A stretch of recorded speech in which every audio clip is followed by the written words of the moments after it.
تبارك الذي نزل الفرقان على عبده ليكون للعالمين نذيرا.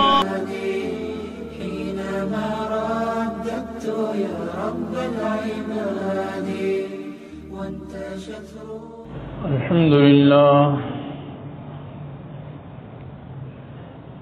الحمد لله نحمده ونستعينه ونستغفره ونؤمن به ونتوكل عليه ونعوذ بالله من شرور أنفسنا ومن سيئات أعمالنا. من يهده الله فلا مضل له ومن يضلله فلا هادي له. ونشهد أن لا إله إلا الله وحده لا شريك له. ونشهد أن سيدنا ومولانا محمدا عبده ورسوله أرسله إلى كافة للناس بشيرا ونذيرا وداعيا إلى الله بإذنه وسراجا منيرا. أما بعد فأعوذ بالله من الشيطان الرجيم. بسم الله الرحمن الرحيم.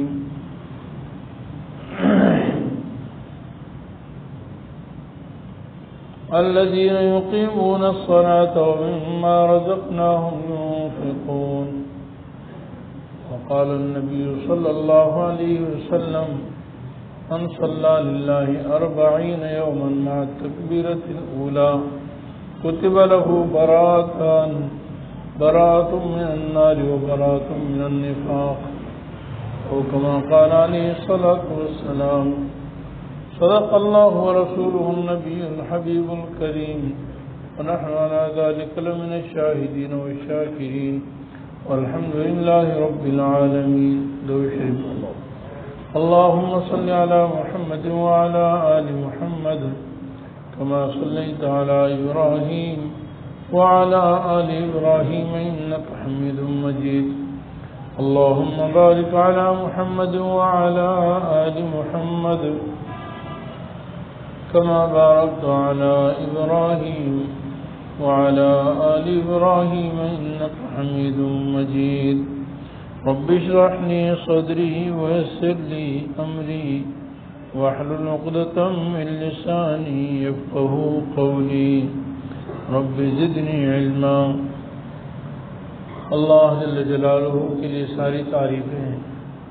اسی پر ہمارا ایمان ہے اور اسی پر ہمارا اعتماد و بھروسہ ہے. ہم سب اسی کی تعریف کرتے ہیں. اللہ جل جلالہ ساری کائنات کے خالق ہیں، مالک ہیں، رازق ہیں. وہی ذات اس لائق ہے کہ اس کی عبادت کی جائے. سارے گناہ گاروں کے گناہوں کو معاف کرنے والی ذات بھی صرف اللہ تعالیٰ کی. اللہ تعالیٰ نے انسان کو اور جنات کو اس لیے بنایا کہ انسان اور جن اللہ تعالیٰ کی عبادت کر کے اللہ تعالیٰ کو راضی کر لیں. اللہ تعالیٰ نے اپنی عبادت کے لیے بے شمار طریقے، احکام، عبادات، معاملات، معاشرت عطا فرمائے ہیں. اللہ تعالیٰ کی عبادت کے جو اطاعت و فرمانبرداری ہے، ان احکام میں سے عبادات بھی ایک قسم ہے. اور عبادات میں سے سب سے افضل ترین یا اہم ترین عبادت نماز کی ہے. عقائد کے بعد سب سے زیادہ اہم ترین عبادت جو ہے وہ نماز کی ہے. نماز انسان کو یعنی اللہ کا قرب عطا فرماتی ہے. تو انسان جو ہے نماز پڑھتا ہے تو نماز سے اللہ کا قرب مل جاتا ہے. نماز کے اندر ایک جز ہے جس کو سجدہ کہتے ہیں. اللہ تعالیٰ فرماتے ہیں کہ سجدہ کر اور میرے قریب آ جاؤ. سورہ اقرا بسم ربک الذی خلق، اس کی آخری آیت ہے اور اس کا معنی یہ ہے، سجدہ آیت تلاوت والی آیت ہے، اس کا معنی سجدہ کر اور میرے قریب آ جا۔ یعنی اللہ تعالی علماء فرماتے ہیں کہ انسان جب زمین پر سر رکھتا ہے تو سب سے زیادہ اللہ کے قریب پہنچ جاتا ہے۔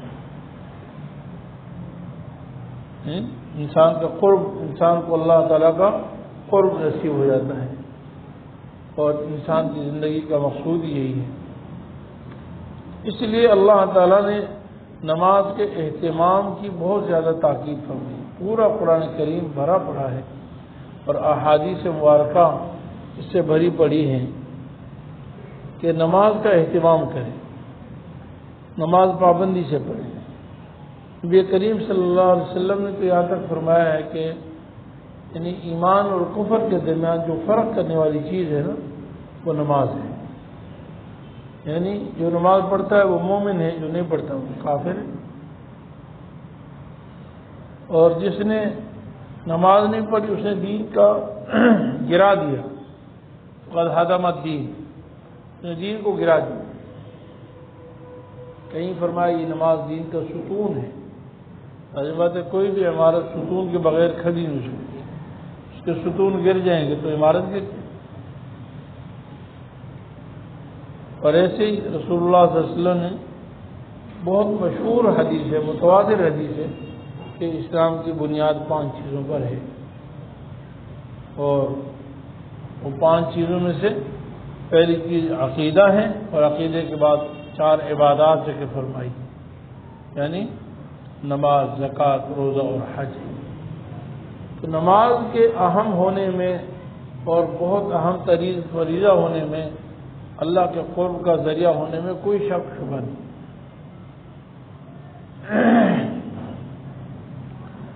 ائمہ کرام کا اس میں اختلاف ہے کہ نماز چھوڑنے والا واقعی کافر ہو جاتا ہے یا نہیں ہو جاتا۔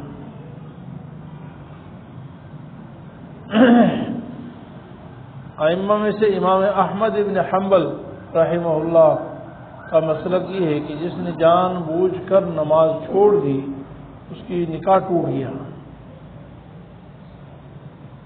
جان بوجھ کر نماز چھوڑ دی، اس کا نکاح ٹوٹ گیا، اور واجب القتل ہے۔ اب اس میں پھر اختلاف ہے کہ یہ کیوں واجب القتل ہے؟ مرتد ہونے کی وجہ سے واجب القتل ہے۔ بعض ائمہ کے قول یہ مرتد ہو گیا ہے، اور بعض ائمہ قول یہ کہ مرتد تو نہیں ہے، لیکن نماز کا جرم ایسا ہے کہ اس کی وجہ سے اس کو قتل کیا جاتا ہے، کیونکہ بعض جرائم ایسے ہیں شریعت میں جس کی وجہ سے قتل کی سزا ہے۔ جیسے زنا کا جرم ہے، زنا کی وجہ سے آدمی کافر تو نہیں ہوتا، لیکن زنا کے جرم کی سزا جو ہے سنسار کرنا ہے، شادی شدہ اگر زنا کرے تو جس طرح زنا زانی کو سنسار کیا جاتا ہے یا قاتل کو قتل کیا جاتا ہے، اسی طرح نماز کے چھوڑنے پر بھی اس کو قتل کر دی جائے گی۔ اور امام اعظم ابو حنیفہ رحمۃ اللہ علیہ کا مسلک اس بارے میں سب سے زیادہ یعنی آسان ہے، بہت نرمی والا ہے، اور وہ نرمی والا بھی یہ ہے کہ اس کو جیل میں ڈال دو ہمیشہ کے لیے، جب تک کہ وہ اپنے جرم سے توبہ نہ کرے، اس وقت تک جب تک کہ قاضی کو یقین نہ ہو جائے۔ تو بہرحال نماز اللہ تعالیٰ کی عبادات میں سے بہت اہم ترین ہے، اس لیے رسول اللہ صلی اللہ علیہ وسلم نے اس کی تاکید بہت اعتبارات سے فرمائی ہے کہ ہم اس نماز کے اہتمام کرنے والے ہوں، پابندی کرنے والے ہوں۔ کہیں فرمایا کہ حافظوا علی الصلوات والصلاۃ الوسطیٰ، نمازوں کی پابندی کرو، خاص طور پر درمیانی نماز کی زیادہ پابندی کرو۔ درمیانی نماز عصر کی نماز ہے، بعض علماء فرماتے ہیں درمیانی نماز فجر کی نماز ہے۔ درمیانی نماز کی پابندی کرو، یعنی 2 نمازیں ظہر اور عصر یہ دن کی نماز ہے، مغرب اور عشاء یہ فجر یہ رات کی نماز ہے، اور بیچ کی نماز ہے وہ فجر کی نماز ہے۔ بعض روایت میں فرمایا کہ بعض نمازیں جو ہے وہ منافق پر بہت بھاری ہیں، عشاء اور فجر کی نماز منافق پر بہت بھاری ہے، یہ نماز نہیں پڑھ، اس کے لیے شریک ہونا بہت مشکل ہے۔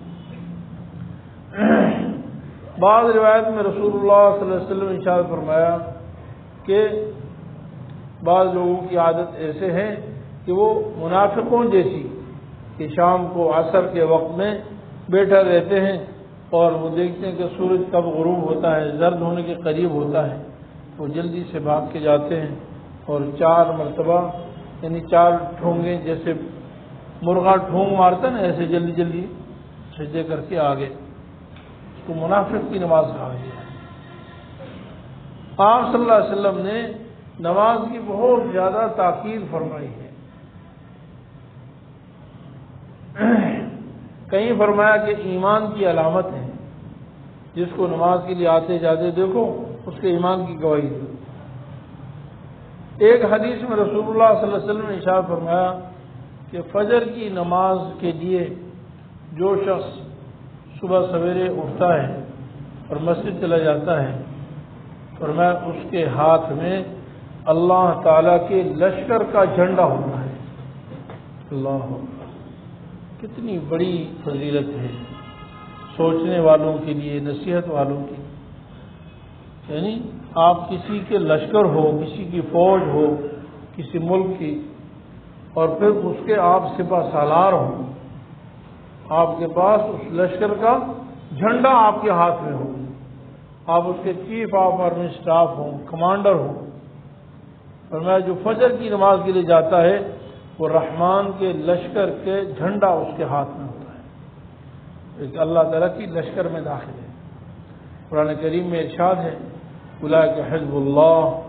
صحابہ کرام کے فضائل بیان کرتے ہوئے اللہ تعالیٰ نے فرمایا سورہ مجادلہ میں اولئک حزب اللہ الا ان حزب اللہ هم المفلحون، یہ لوگ اللہ کا لشکر ہیں، صحابہ کرام اللہ کا لشکر ہیں، اور خبردار اللہ کا لشکر ہی کامیاب ہے۔ اور جو شخص فجر کی نماز کا اہتمام کر لے رسول اللہ صلی اللہ علیہ وسلم فرماتے ہیں کہ گویا کہ اس کے ہاتھ میں اللہ تعالیٰ کے لشکر کا جھنڈا ہے۔ اور جو شخص سویا رہے اور فجر کا اہتمام نہ کرے اور بعد میں جیسے اٹھا ہاتھ منہ دھویا اور بازار کی طرف چل دیا، فرمایا اس کے ہاتھ میں شیطان کے لشکر کا جھنڈا ہوتا ہے۔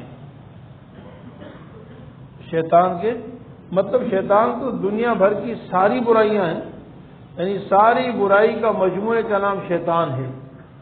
دنیا بھر کی جتنی برائیاں ہیں، اللہ کی نفرت، اللہ کے بغض کا محل مرکز وہ شیطان ہے۔ دنیا بھر میں کفر، شرک، برائیاں، بدعت، خرافات، قتل، جتنی چیزیں ہو رہی سب شیطان اس کی بنیاد ہے۔ اور یہ شخص شیطان کا لشکر اس کے ہاتھ میں ہے، وہ لے کے صبح سویرے جا رہا ہے، بازار کی طرف جا رہا ہے۔ ایک حدیث میں رسول اللہ صلی اللہ علیہ وسلم نے ارشاد فرمایا کہ جو شخص صبح سویرے جب صبح کا ٹائم ہوتا ہے تو شیطان آتا ہے اور اپنے خاص بندوں کو، جو شیطان کے بندے ہوتے ہیں، جو شیطان اس کو لوریاں دیتا ہے، لوری جیسے ماں اپنے بچے کو لوری دیتی ہے، یہ بھی اس کے پاس کان کے پاس آ کے بیٹھ جاتا ہے اور اس کو تھپکیاں بھی دیتا ہے، لوری بھی دیتا ہے، اور اس کو یہ یعنی گن گاتا ہے اس کے کان میں کہ علیک لیل طویل، علیک لیل طویل، ابھی بہت ہے، ابھی ہے کیا، بڑی لمبی رات ہے، ابھی سو جا سو جا سو جا، اٹھنا نہیں، اٹھنا نہیں۔ اور 3 گرے لگاتا ہے، 3 گرے لگاتا ہے۔ اب یہ ہر انسان کے بارے میں فرمایا، جو اللہ کے نیک بندے ہوتے ہیں وہ تو ہمت کر کے اٹھ جاتے ہیں، جیسے اٹھ جاتے ہیں نا اللہ کی رحمت سے تو ایک گرہ کھل جاتی ہے، پھر جیسے وضو کرنے جاتے ہیں دوسری گرہ کھل جاتی ہے، پھر جب آگے مصلی پہ کھڑے ہو جاتے ہیں تو تیسری گرہ بھی کھل جاتی ہے، اور دھتکارا ہوا شیطان مردود وہاں سے بھاگ جاتا ہے۔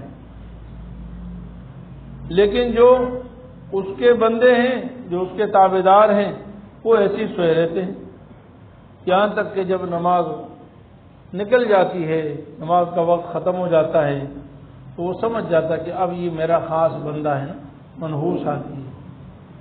تو حدیث میں آتا ہے وہ اس کے کان میں پیشاب کرتا ہے۔ پیشاب یعنی شیطان جو ہے اپنی شرمگاہ اس کے کان میں ڈال کے اس میں پیشاب کرتا ہے اور کہتا ہے چل منحوس ذلیل آدمی۔ جو شیطان کی بات مانتا ہے وہ ذلیل ہوتا ہے، وہ منحوس ہوتا ہے۔ اور یہ آج نہیں، کل قیامت کے دن بھی اللہ تعالیٰ بھرے میدان حشر میں کہلوائیں گے کہ تم بڑے بیوقوف تھے جو شیطان کی بات مانی۔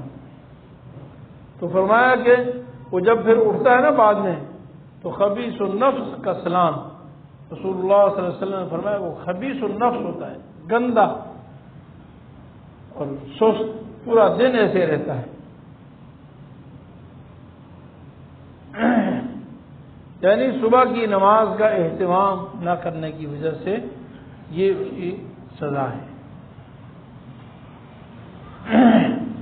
ایسی ایک حدیث میں رسول اللہ صلی اللہ علیہ وسلم نے ارشاد فرمایا کہ کثرت سے مسجد کی طرف چلنا اور نماز کا انتظار کرنا اور صف اول میں ایک حدیث میں تکبیر اولیٰ کے ساتھ میں پڑھنا، یہ ایمان کی علامت میں سے، نماز کا انتظار کرنا یہ ایمان کی علامت میں سے۔ اور ایک حدیث میں رسول اللہ صلی اللہ علیہ وسلم نے ارشاد فرمایا کہ جو شخص 40 دن تکبیر اولیٰ کے ساتھ اللہ تعالیٰ کی رضا کے لیے نماز پڑھے، یعنی اس کی تکبیر اولیٰ فوت نہ ہو، 40 دن اہتمام کے ساتھ پڑھ لے، اللہ تعالیٰ اس کو 2 پروانے، 2 نعمتیں عطا فرماتے ہیں، 2 چیزوں سے بری ہونے کا سرٹیفکیٹ دے دیتے ہیں۔ فرمایا براءۃ من النار و براءۃ من النفاق، نمبر 1 جہنم سے برات کا، اور نمبر 2 منافقت سے بری ہونے کا۔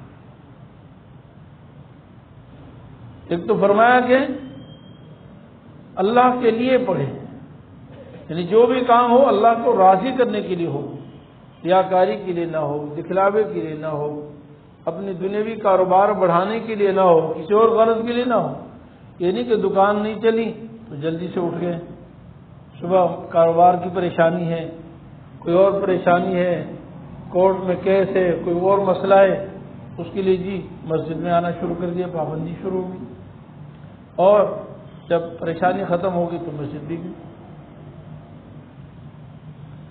اللہ کے لیے، اللہ کو راضی کرنے کے لیے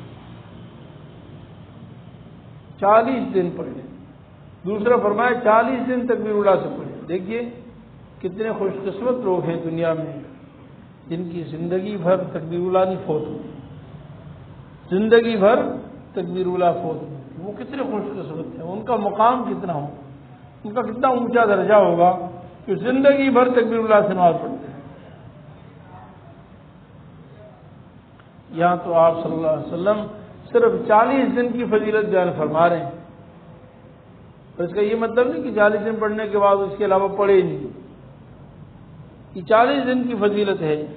اور علماء فرماتے ہیں کہ اصل میں چلہ اور 40 کا بڑا اثر ہوتا ہے انسان کی زندگی کے اور طور اور اطوار کے بدلنے میں۔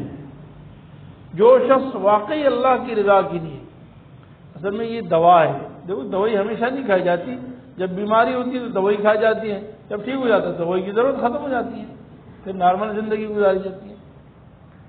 تو اللہ کے رسول صلی اللہ علیہ وسلم نے بطور علاج کے ہمیں دوا بتائی ہے کہ 40 دن تکبیر اولیٰ سے اللہ کو راضی کرنے کے لیے، یہ شرطیں ہیں، خالص اللہ کو راضی کرنے کے لیے 40 دن تکبیر اولیٰ سے نماز پڑھنے کا اہتمام کر لو، انشاءاللہ یہ ایسا نسخہ کیمیا ہے کہ جو شخص اس پر عمل کر لے گا زندگی بھر کا، یعنی اس کا عادت بن جائے گی انشاءاللہ، کہ وہ زندگی بھر پہ تکبیر اولیٰ سے پڑھے گا۔ اور اس بنیادی طور پر نسخہ استعمال کرنے کی فضیلت کتنی ہے؟ فرمایا کہ اس کو 2 نعمتیں ملیں گی، یہ 2 چیزوں سے سرٹیفکیٹ مل جائے گا برات کا، ایک جہنم سے بری ہونے کا اور ایک نفاق سے بری ہونے کا۔ اور یہی تو ساری زندگی کا مقصود ہے، پورے دین کا خلاصہ کیا ہے؟ ساری شریعت کا مقصد کیا ہے؟ نماز کا مقصد، عبادات کا مقصد، دین کے مطابق معاملات کا مقصد، شریعت کے مطابق سیاست و حکومت کا مقصد، ہر چیز کا خلاصہ اور مقصد آخری وہ یہی ہے کہ انسان جہنم سے بچ جائے اور جنت میں چلا جائے۔ اللہ تعالیٰ ارشاد فرماتے ہیں کل نفس ذائقۃ الموت، ہر نفس کو موت چکھنی ہے، یعنی ہر نفس کو موت آنی ہے۔ وَإِنَّمَا تُوَفَّوْنَ أُجُورَكُمْ يَوْمَ الْقِيَامَةِ، تمہیں پورا پورا بدلہ دیا جائے گا تمہیں قیامت کے دن۔ کیا فرمایا؟ نتیجہ کامیابی کا کس کا ہے؟ فرمایا فَمَنْ زُحْزِحَ عَنِ النَّارِ وَأُدْخِلَ الْجَنَّةَ فَقَدْ فَازَ، جو جہنم سے بچ گیا اور جنت میں چلا گیا بس یہ کامیاب ہو گیا۔ یہ رزلٹ کامیاب لوگوں کا نتیجہ ہی ہے۔ تو یہ تو ساری زندگی کا مقصد ہی ہے کہ دنیا میں جو کچھ کیا ہے اس کا رزلٹ اور نتیجہ، مقصود اور لب لباب اور خلاصہ یہ کہ انسان جہنم سے بچ جائے اور جنت میں۔ وجہ کیا ہے کہ جہنم اللہ کی ناراضگی کا مرکز ہے، مظہر ہے، ساری غضب اور ناراضگی جہنم میں ہے، اور جنت اللہ کی خوشنودی، اللہ کی رضا، اللہ کی نعمتوں کا مرکز جنت ہے۔ تو یہی مقصود ہے کہ انسان اللہ کی ناراضگی سے بچ جائے اور انسان اللہ کو راضی کرنے والا بن جائے۔ نبی کریم صلی اللہ علیہ وسلم نے اسی لیے دعا فرمائی اللہم یسألک رضاک والجنہ، کہ اللہ میں تجھ سے آپ کی رضا چاہتا ہوں، اور رضا کا لازمی نتیجہ جنت ہے، کہ اللہ تو آپ سے جنت بھی چاہتا ہوں۔ میں آپ سے مانگتا ہوں، میں آپ کا بھکاری ہوں، آپ سے سوال کرتا ہوں یا اللہ مجھے اپنی رضا عطا فرما دیں اور جنت عطا فرما دیں۔ اور وَنَعُوذُ بِكَ مِن سَخَطِكَ وَغَضَبِكَ وَالنَّارِ، کہ اللہ میں آپ سے ناپسندیدگی سے اور آپ کی ناراضگی سے اور جہنم سے میں آپ سے پناہ مانگتا ہوں، اللہ ان سے مجھے پناہ عطا فرما دیں۔ فرمایا وَقِهِمُ السَّيِّئَاتِ وَمَن تَقِ السَّيِّئَاتِ يَوْمَئِذٍ فَقَدْ رَحِمْتَهُ، کہ اللہ جہنم سے بچا دے، جہنم کی پریشانیوں سے بچا دے، جہنم کی مصیبتوں سے بچا دے، اس لیے کہ جو شخص جہنم سے بچ گیا، جس شخص کو اے اللہ آپ جہنم سے بچا دیں گے قیامت کے دن، وَمَن تَقِ السَّيِّئَاتِ يَوْمَئِذٍ فَقَدْ رَحِمْتَهُ، جس کو آپ جہنم کی مصیبتوں سے بچا دیں گے، اے اللہ اس ساری کائنات میں سب سے بڑا رحم اسی پر ہوا۔ جس کو دنیا میں مال مل گیا، دولت مل گئی، حکومت مل گئی، عہدے مل گئے، شہرت مل گئی، نام مل گئی، عزت مل گئی، نہیں کچھ بھی نہیں۔ اصل رحم و کرم اللہ کا فضل وہ اس شخص پر ہے کہ وَمَن تَقِ السَّيِّئَاتِ يَوْمَئِذٍ فَقَدْ رَحِمْتَهُ، جس شخص سے قیامت کے دن جہنم کی مصیبتیں اور پریشانیاں ختم ہو گئی، ہٹ گئی، اس کو بچا لیں گے۔ مَن يُصْرَفْ عَنْهُ يَوْمَئِذٍ فَقَدْ رَحِمَهُ، ایک اور جگہ پر جو عذاب جہنم سے بچ گیا اسی پر اللہ نے رحم کر دیا۔ اصل رحمت یہی ہے۔ وَذَلِكَ هُوَ الْفَوْزُ الْعَظِيمُ، یہ سب سے بڑی کامیابی ہے۔ وَذَلِكَ هُوَ الْفَوْزُ الْمُبِينُ، یہ کھلا کامیابی ہے، سری کامیابی ہے۔ اور یہ کس بات میں مل رہی ہے بھائی؟ صرف 40 دن تکبیر اولیٰ سے نماز پڑھنے۔ اللہ اکبر، کیا ہے کوئی قدر کرنے والا؟ کیا ہے کوئی اللہ کی ان باتوں پہ یقین کرنے والا؟ نبی کریم صلی اللہ علیہ وسلم کی ان فضائل، ان وعدے، ان پر غور کرنے والا؟ آج ہمیں دنیا کی چیزیں، دنیا کی ساری آسائشیں، اس کی اہمیت نظر آتی ہیں۔ نبی کریم صلی اللہ علیہ وسلم نے ارشاد فرمایا کہ بعض لوگ دنیا کے ایسے حریص اور لالچی ہیں، بھوکے ہیں، اللہ کے حکم کی پرواہ نہیں، اللہ کے حکم کی پرواہ نہیں، لیکن اگر ان کو ایک ہڈی اور کھر، دنیا کی ہڈی اور کھر کی طرف بلایا جائے تو وہ اپنے سرین کے بل گھسیٹتے ہوئے جائیں گے۔ دنیا کے لیے تو اتنی محنت، یعنی لنگڑے لولے ہیں نا، سرین پر چلنا پڑے تو سرین پر جائیں گے، گھٹنوں پر چلنا پڑے تو گھٹنوں پر جائیں گے. ساری محنت، سارے ذوق، سارا شوق، ساری جدوجہد، ساری چالاکی، ساری ہوشیاری سب دنیا کی. اپنے آپ کو کھپا دیا، تھکا دیا. لیکن جب اللہ کی اور اللہ کے رسول کی بات آتی، دین کی بات آتی، تو اس میں ہم سست قائل ہیں. ہمارا جسم درد کر رہا ہے، ہماری پریشانی ہو رہی ہے، فلاں ہو رہا ہے، پرواہ نہیں. نبی کریم صلی اللہ علیہ وسلم نے ارشاد فرمایا کہ دوسری نعمت نفاق سے بری ہوگی. وہ منافقین میں قیامت کے دن شامل نہیں ہوگا، منافقت سے بری ہوگا. منافقت ایک عملاً ہوتا ہے اور ایک منافقت اعتقاداً ہوتا ہے. منافق اعتقادی اس کو کہتے ہیں کہ دل سے ظاہراً مسلمان ہیں لیکن اندر میں ایمان نہیں ہے. اللہ ہم سب کو بچائے. یہ تو کل پتہ چلے گا جب اس دنیا سے ہم چلے جائیں گے اور یہ ظاہری نظارے ختم ہو جائیں گے، حقیقت کھل جائے گی، سب کھل جائے گا. وَبَرَزُوا لِلَّهِ جَمِيعًا، سب اللہ کے سامنے کھل جائیں گے، سب ظاہر ہو جائے گا.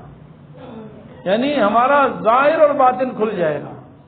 آج تو چھپے ہوئے نا، آج تو نظر نہیں آ رہا میرے دل میں کتنا بغض ہے، کتنا حسد ہے، کتنا تعصب ہے، کتنا دنیا کی محبت ہے، حسد ہے، تکبر ہے. سب کچھ بھی نظر نہیں آ رہا، سب چھپا ہوا ہے. کل سب کھل جائے گا، ظاہر ہو جائے گا، کوئی چیز پوشیدہ نہیں رہے گی. تب پتہ چلے گا کہ منافق کون تھا، مومن کون تھا. آخرت پر یقین کس کا تھا اور کس کا نہیں تھا.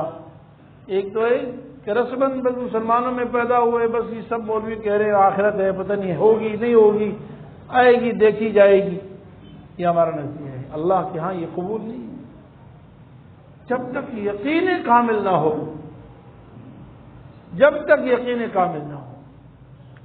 حضرت علی رضی اللہ عنہ فرماتے ہیں مجھے ایسا یقین ہے کہ اگر جنت اور جہنم کو میرے سامنے کر دیا جائے تو میرے یقین میں ایک ذرہ اضافہ نہیں ہوگا. مجھے یقین میں ایک ذرہ اضافہ نہیں ہوگا. اس سے بھی بڑھ کر مجھے یقین ہے کہ جنت بھی ہے اور جہنم بھی ہے. اللہ کے سامنے حاضر ہونا ہے. اللہ کے نبی کی باتوں پر ایسا یقین ہو تو یہ ایمان ہے. اور اگر اندر سے یقین نہیں ہے اور اس کو جانتے ہیں اللہ تعالیٰ، اس کا معاملہ بندے کا اور اللہ کا ہے، تو وہ منافق ہوتا ہے اعتقاداً اور وہ کافر ہوتا ہے. اور اگر کسی کا عقیدہ اندر سے ٹھیک ہو، عملاً کمزور ہو، تو وہ منافق عملی کہلاتا ہے، وہ کافر نہیں ہوتا. تو نبی کریم صلی اللہ علیہ وسلم نے اس حدیث میں ارشاد فرمایا کہ جو شخص 40 دن تکبیر اللہ سے پابندی سے نماز پڑھ لے گا وہ منافقت سے بری ہو جائے گا. منافق اعتقادی بھی نہیں ہوگا، منافق عملی بھی نہیں ہوگا، انشاءاللہ دونوں سے بری ہو جائے گا. اور منافق کے لیے قرآن کریم میں فرمایا ان المنافقین فی الدرک الاسفل من النار. منافق قیامت کے دن جہنم کے سب سے نچلے طبقے میں ہوں گے. جہنم میں سب سے گندا یعنی سب سے زیادہ سخت، ہولناک، اندوہناک طبقہ وہ نچلا ہے، اور اس میں منافق کو سزا ملے گی. اور وہ کس سے بری ہو جاتا ہے آدمی؟ 40 دن تکبیر اللہ سے اللہ کو راضی کرنے کے لیے تکبیر پڑھے. تو میرے عزیز بھائیوں، ہم اہتمام کرنے والے ہیں، ہمیں اس بات کی یقین کر لیں جو باتیں کہی جا رہی ہیں سب ہمیں اللہ کے رسول صلی اللہ علیہ وسلم بتائی ہیں، قرآن کریم کے ذریعے سے ہمیں بتائی گئی. اور اللہ کا فرمان بھی سچا، حضور کا فرمان بھی سچا. آپ صلی اللہ علیہ وسلم سے زیادہ سچا اس کائنات میں کوئی نہیں، اور اللہ کی کتاب سے زیادہ سچی کوئی کتاب کوئی نہیں. جو اللہ نے اور اس کے رسول نے فرمایا وہ 100% سچ ہے. میرے تجربات غلط، میرے مشاہدے غلط، میرے احساسات غلط ہو سکتے ہیں، میری سوچ غلط ہو سکتی ہے. اللہ اس کے رسول کی بات 100% سچ ہے.